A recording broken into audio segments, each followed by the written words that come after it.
The Untouchable True School Sports Empire proudly presents something the boxing game's been missing. Hey, what's going on? It's your boy BT, and I came here to talk some boxing with the thousands of True School Sports subscribers. Now, it's like mad early in the morning right now as I'm shooting this video. You know, it's the beginning of the week, got a long week ahead of myself here on True School Sports. Hopefully, you guys keep supporting the channel, keep supporting the content. But wanted to talk about Tyson Fury, Deontay Wilder. You know, the fights some months away. You know, it got pushed back due to Tyson Fury getting COVID, and let the build up continue. Let the build up continue. Now, this story, this article, these quotes, they slipped through the cracks. It was about a week ago. I didn't catch it, but I wanted to talk about it. You know, Tyson Fury's father, John Fury. You know, he was talking about the third fight, and he was very vocal about what's going to happen in the third fight. And I wanted to get into that and dissect it because there were some pretty strong comments from John Fury. There were some pretty strong sentiments from John Fury. So we will talk about what John Fury stated in the article. He said, I quote, like Tyson got cherry-picked with Deontay Wilder twice, because if they never saw Tyson's eye hanging up against Otto Wallin, a terrible performance, they wouldn't have wanted the second fight. But they saw the Otto Wallin fight and thought, yup, Wilder can't lose. Wilder will chin him. Derry cherry-picked him the first time thinking he's been out the ring for years. He's been abusing himself. We can't lose, but every time Tyson, when he's in that ring, he changes his full job. He can look terrible in training camp, but when he gets in that ring, he's a different man, a different animal. And they got it wrong twice, and they'll get it wrong a third time. But the third time will cost him his career and his life, probably. If he's not dead, he'll be invalid, which is a silly man. But if they want to sell their soul and put their life on the line for money, which I'm sure they will, let's get on with it. So very, very strong quotes from John Fury. And look, I know we have our favorites and we have our fighters we like and dislike. So I don't wish death upon any man in that ring. I don't, because these men have families, they have children, they have a life outside of boxing. And I understand these things, but you know, John Fury has never been one person to mince his words for anybody. He's not a guy that's been, he doesn't say things for shock value, and he doesn't say things to be politically correct. And, you know, he thinks Tyson Fury's going to do a job on Deontay Wilder. So it's up to Deontay Wilder, Malik Scott, and their whole team to do what they haven't done yet in any of the Fury fights. You know, the first Fury fight was his best chance to win. He failed to show that extra bit of quality and stop him in the 12th round, you know, and he didn't fully rise to the occasion to do what he was supposed to do.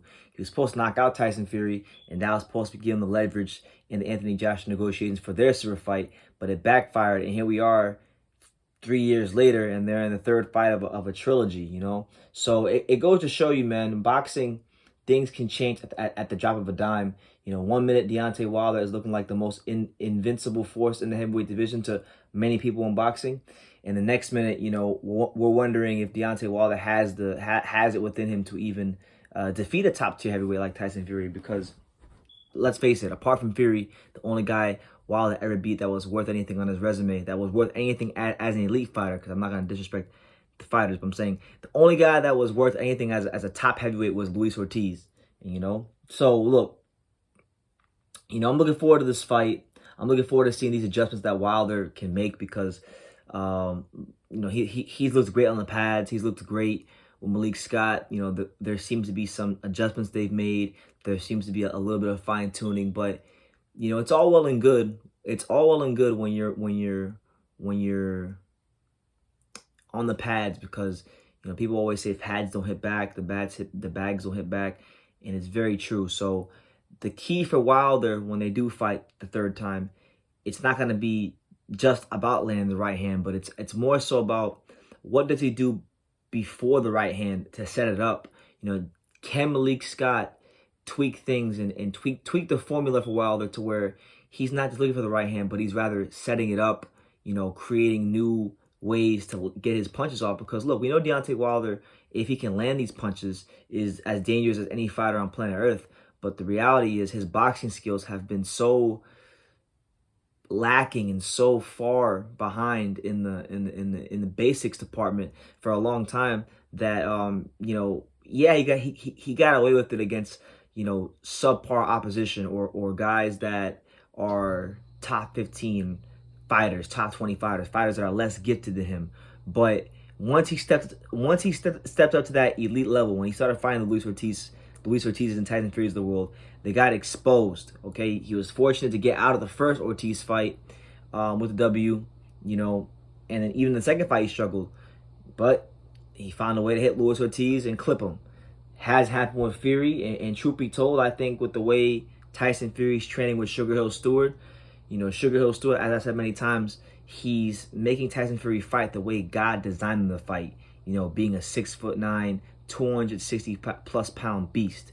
And I would fully expect Tyson Fury to go in there and go after Wilder, and that'll give Wilder chances to land his punches. But as John Fury said, it might be his ultimate undoing. You know, I don't wish death on the guy or anybody, but Deontay Wilder has a lot to prove in this third fight, and that should be giving him the motivation he needs to show the world and people like myself who don't believe in him that that not only is he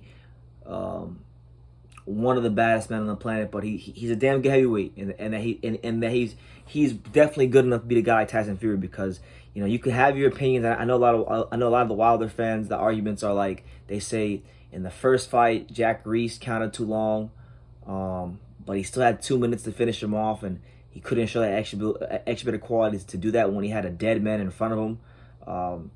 You know, and then in the rematch, you know, he said before the rematch, he said that not even God's gonna save you in the rematch, and he absolutely got obliterated by a guy who he also said has pillow fists.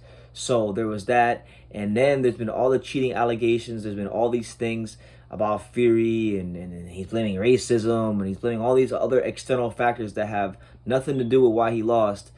And he just, like, for lack of a better term, he just looked like a big weenie, Deontay Wilder. So hopefully, you know, he can stop his weenie ways and you know, put forth his best efforts and show the world what the heavyweight division's been missing. You know, if Deontay Wilder is this great heavyweight and he's this gifted heavyweight, then show us what's so great about you. Show us what's in here.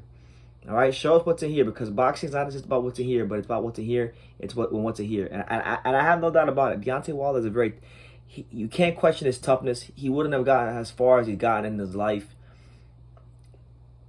being soft. He's definitely not soft. We'll never question Deontay Wilder's toughness, but what we are going to question is his lack of accountability within his own team. You know, it seems like he has a bunch of yes men around him. You know, it seems like nobody's honest with him, because if people were honest with him, he wouldn't be coming out with so many delusional statements. He would accept what happened last February, and he would work to improve. And, you know, he hasn't accepted it, and because of that, he's still harboring a lot of bitterness and anger. So I believe these things will greatly affect him when he fights Tyson Fury. But John Fury is making it very clear. Tyson Fury will retire Deontay Wilder. He will ruin his career and potentially his life. So make of that what you will. Let me know what you guys think in the comments down below. Make sure you take the time to subscribe, because right now we're on the move. I'm trying to get to 40,000 subscribers by the end of the year. So if you could join the untouchable True School Sports Empire, you'd be blessed for it, and you'd be helping me out and boxing out as well. Because when you support the real channels, you know, boxing's better for it. But yeah, leave your comments down below. Take the time to subscribe, and like I say in every single one of these videos, you can love me or you can hate me, but I'm just a kid from Daniel. So until next time, take your eyes.